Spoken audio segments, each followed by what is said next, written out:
Welcome back to another episode of Psychotronic Coast to Coast. We are your hosts with the most. I'm Skinslip, Beto, and Neil. We talk about the movies that you don't want to watch because a lot of them are terrible. Like this one. Anyway. Yes. Oh, and I don't want to be here talking about this fucking movie for too long. So unless you have additional thoughts, let's just go to it. Let's go. It's like, let's run through this shit. Faster than the movie actually felt like while watching. Because let me tell you, full spoiler, this movie's almost 2 hours long and needed 30 minutes cut out of it easily.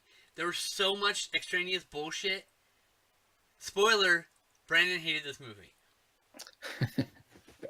It was real dull. Yeah. Made Hack-O-Lantern look, I liked Hack-O-Lantern because it was like bad, like goofy bad, and if I had like a group of friends and we're all a bit tipsy, we would be howling with laughter. It was fun and entertaining as it was, but just watch it with you. But this one was a slog. Well, not only was it a slog, but it was a slog that was an actual slog. I say it's a slog when it's a slow movie, but it's a slow movie that's also 2 hours long. Anyway, let's go. Oh, by the way, the movie we watched is All Hallows Evil, Lord of the Harvest. Sorry, wrong one. Okay, let's see what I can remember, because half of it, I think I was just talking to you about other stuff. Yeah, that's because... Anyways, just go. We'll explain why. Well, first they introduced us to a bajillion characters. Right. And then one of them finds a book, and she sacrifices her stepmom and brings up a demon of some sort. I actually kind of liked that character until she left. Yeah, because once the demon comes out, the demon walks by her and she becomes an old ass lady. And she becomes the evil witch. Anyway. Oh, while she finds the book, she gets like aggressively insulted by, I think, a family member, or maybe the librarian was her librarian. stepmom. Oh, it was her stepmom. Okay. Yeah. So she's like aggressively negatively put down by this woman. She's all up in her business, all up her grillo. She was late for work. Yeah, but then she was being rude to her up in the when they were in the attic of the library. Apparently, the library has an attic, though just like a second floor that wasn't used. But whatever. My favorite part is she's dusting badly, like just I can die or I can sweep, like bad sweeping, right? She's sweeping in like 4 different directions. And then, like, of course, there's dust going over, so there's coughing, and then she gets angry and starts kicking boxes and knocks a bunch of empty cardboard boxes off of a trunk that held the book. Yeah. The book that they had to hide away because it's so evil. I would like to point about...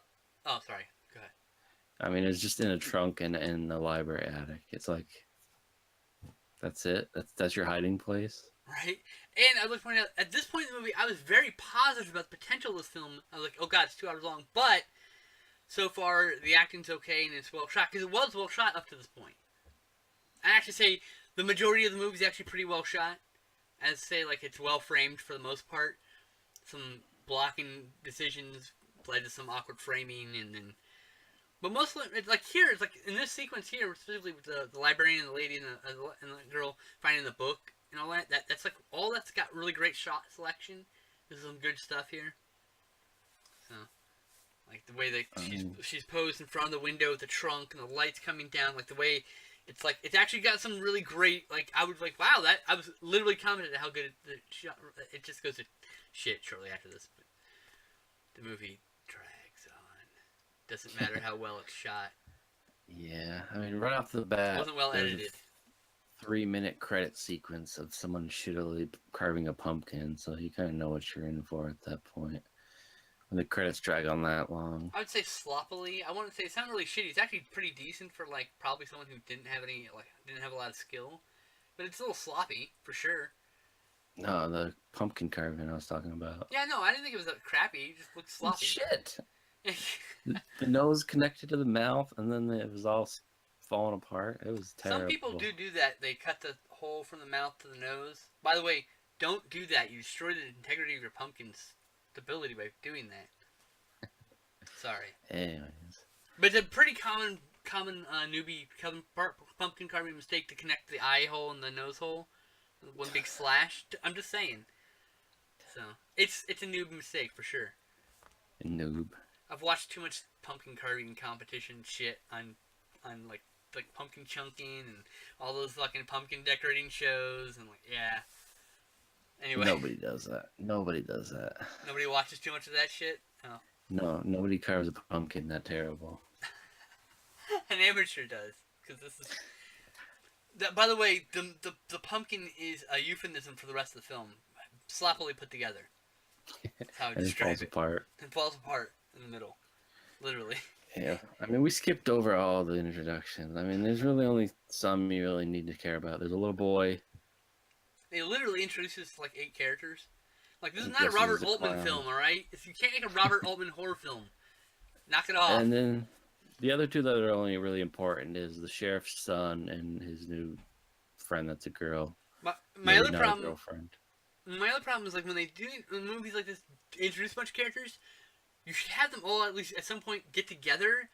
Everyone was everywhere in this movie, so we're jumping all over the place because everyone had their own stories, and it's like, what is this, like 9 different short films they just chopped up and made into a movie? The answer's probably yes, but like the content's not bad, just badly put together. Probably took well over 30 minutes, except for maybe the stepmom for anyone to die again. Oh, dude, nobody fucking dies until she murders her stepmother to summon the demon at 30 fucking minutes into this 2-hour monstrosity. 30 fucking minutes. My life is way more important than this. I could have been actually watching a Robert Altman film. Which is also 2 hours long and incredibly undercut. But anyway, that's beside the point. This literally is like this is a movie, man. Let's keep going. 30 minutes So in. then it just jumps all around. It's like, All right. So what happens is the demon turns the girl into a witch. He then turns a dead girl into a zombie. He turns some dude into a werewolf. Possesses some kid with a demon. I'm missing one, aren't I? well, for some reason he turned a werewolf. Someone dressed as a werewolf into a werewolf in a haunted house that then scratches that guy and he becomes a werewolf. Yeah. He possesses the kid at some the point in the child. Halloween costume. Yeah. He The witch. makes a scarecrow. The scarecrow, right. He puts some pumpkin seeds into the pocket, or into the ball growing area of a scarecrow, which the seeds wouldn't have stayed in anyway. But that's the logic hole here for this movie.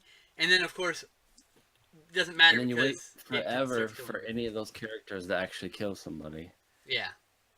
You know, the kid eventually kills his mom and then poisons some kid, steals candy. Some dude, some dude, like spits up razors and takes forever for seriously takes 5 minutes to spin up razors, 2 minutes to pet a cat. Oh god.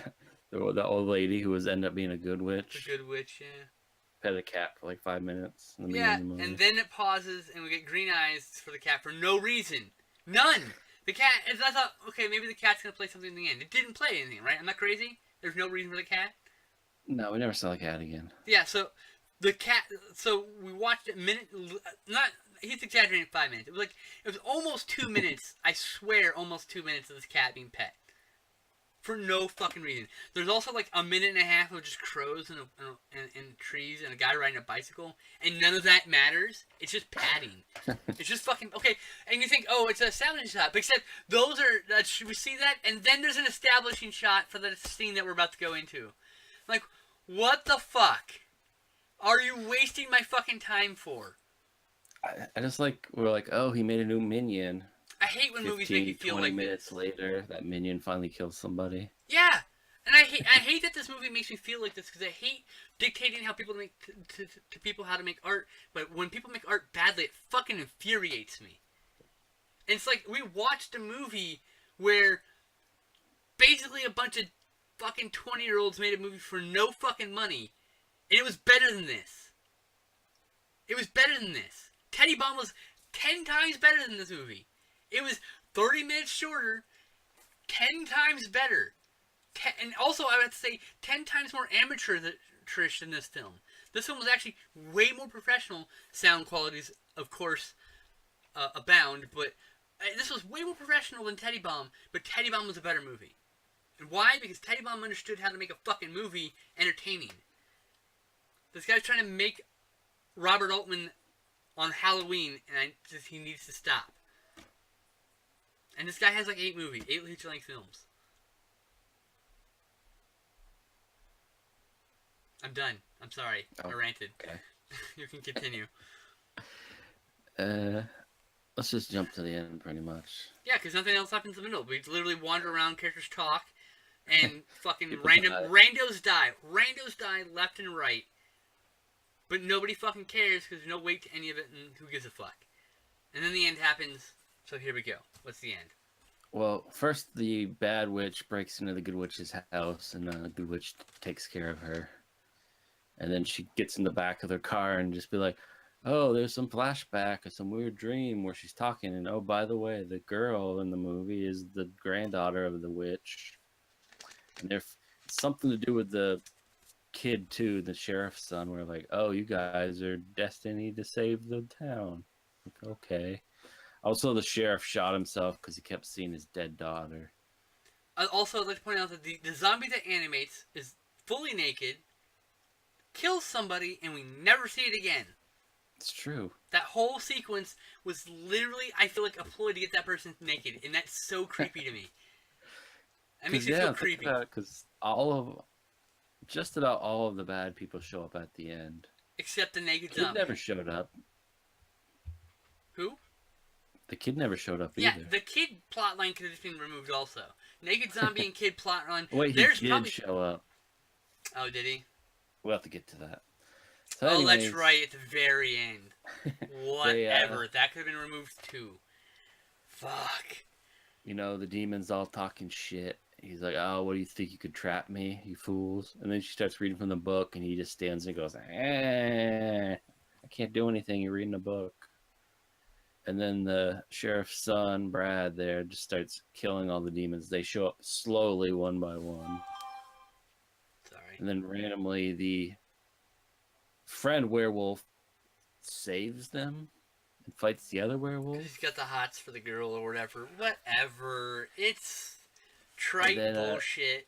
She reads the book. Yeah. The demon blows up. They are almost killed by a scarecrow, but he dies. And then they get in a car, happy ending. But oh wait, the kid in the clown costume stabs him to death. Yeah, the end. Sorry, spoiler warning. This movie, I saved you from watching 2 hours of this. And it was all a prequel to Halloween. The next time this guy makes a movie, he should just send all the footage to me to edit, and I'll make him make his movie. I feel like I want to edit this movie down and be like, here, look. The fan cut. Yeah, the not fan cut, the I can edit it better than you cut, because I'm a dick and I'm annoyed that you fucking wasted 2 hours of my life with this shit. I watched 555 and had more fun with that. I will say, kudos to whoever made the Blu-ray cover, because it's awesome. Why do you say that? Because the Blu-ray cover is awesome. Oh, is it? Okay. And that's a legitimate... Okay. Another one of these cases. And yes, is this released by Wild Eye Releasing or SRS Cinema? I think it's self-released. It was something like email the director and okay. PayPal him and he'll send you a Blu-ray or something. Oh, okay. Because like those companies will often pay for good cover art for their most of the time not great movies. So there's always... It's funny about this. It's this real crapshoot because we found gems like that too, you know. Yeah, well, I mean, this was just something I looked up. I was like, oh crap, I need a Halloween movie. So I looked up horror movies, and this came up, and then it was on YouTube. I would say this is still better than San Francisco, even though this is longer. Nothing has been as bad as San Francisco. I guess so. This is close. This is pretty bad. This still gets 1 star. I don't think it even rated any stars. I think we dumpster trashed that one. It's just too long. There's just. Ugh. I had to say this feels less exploitive and less painful to watch than the Pigman Murders, which is a movie we will never watch because I will never give free press again to that piece of shit because apparently that movie was made and then none of those actors were paid even though they were supposed to be. So fuck that movie. But anyway, that aside, this movie was not that movie. This movie was better than that movie by a long shot. And this is also 45 minutes longer than that movie. And I'd rather have to watch this than that. So, this is not the worst movie you could watch. No. But it's a 1-star affair for goddamn sure. Yes. Your movie is too damn long, sir. What were we supposed to? Okay, so next we're back on track with Death Force by Sergio Santiago. When were we gonna do the survival films? When was that gonna be? We're gonna do the 2 survival films. I was gonna choose Rituals, and we can choose what that survival film with people in the woods. I have no idea what you're talking about, sir. You don't remember what we were talking last week about their survival film with people in the woods and shit? About survival films. Oh my god, you should write this shit down, because look, you can't see, but in the stream, you can see me holding up Rituals, a film that we should probably do at some point. I'm probably going to pick a Bigfoot movie. Okay. Well, Death Force it is, by Sergio Santiago. I'll go put Rituals back on the shelf until you realize what movie it was. I have no idea what you're talking about. That's fine. I'm sure we talked about it. No, we did. 100%. We guarantee we talked about it. But, it's okay. What can you do about it? I forget shit all the time. I'm thankful for forgetting things that happened in this movie already. Good. No, right? Oh, my God. So, yeah. Death Force next week. Back on track with the good crap. And, yeah. Any last words, Owen? Watch it if you dare. Oh, what did you rate this film? I agreed with you. 1 star? Okay. 1 star it is. Alright, guys. Take it easy.